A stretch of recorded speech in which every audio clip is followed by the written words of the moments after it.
que você tem tanto medo, criatura santa? Por que de repente o medo vem e assola a sua alma, o seu coração? O medo muitas vezes ele aparece e ele vai paralisando a nossa vida e a nossa história. O medo nos impede de olhar para aquilo que nós podemos conseguir através dessa graça que brota de Deus. O medo muitas vezes tem te impedido de dar passos.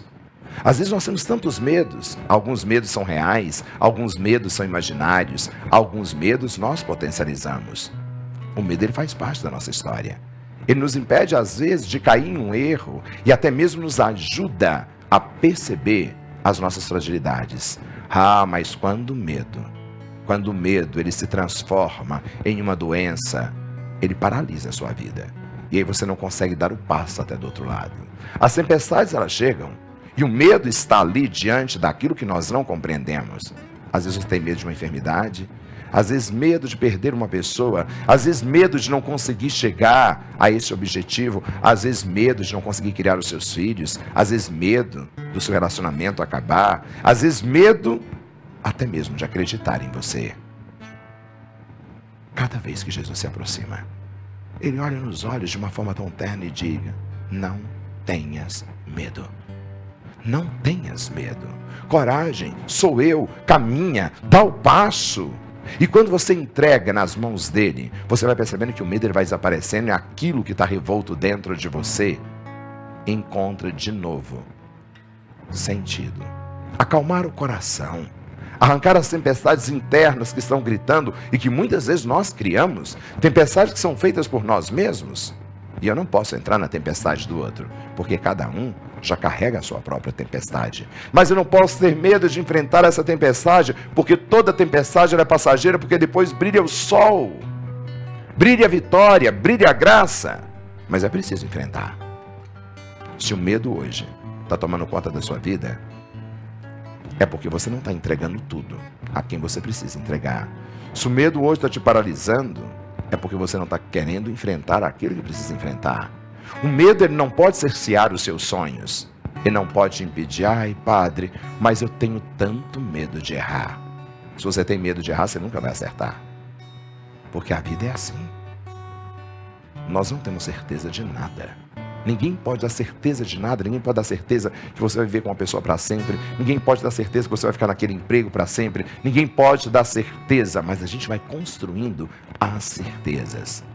Porque a vida também é feita de incertezas. E o incerto não deve me causar medo. Deve me impulsionar a ser melhor do que eu sou, a fazer uma entrega melhor do que eu tenho. Aí sim, o medo ele não chega ao coração.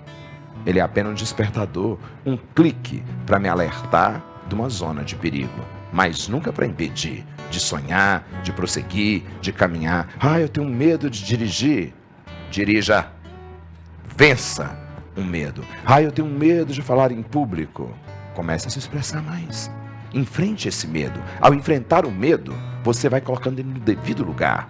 Mas quando deixa ele tomar conta, se transforma num pânico terrível. E aquilo vai te roubando de você mesmo. Já sei. Ninguém tem um botão para simplesmente dizer agora o medo acabou. Não, medos para serem enfrentados.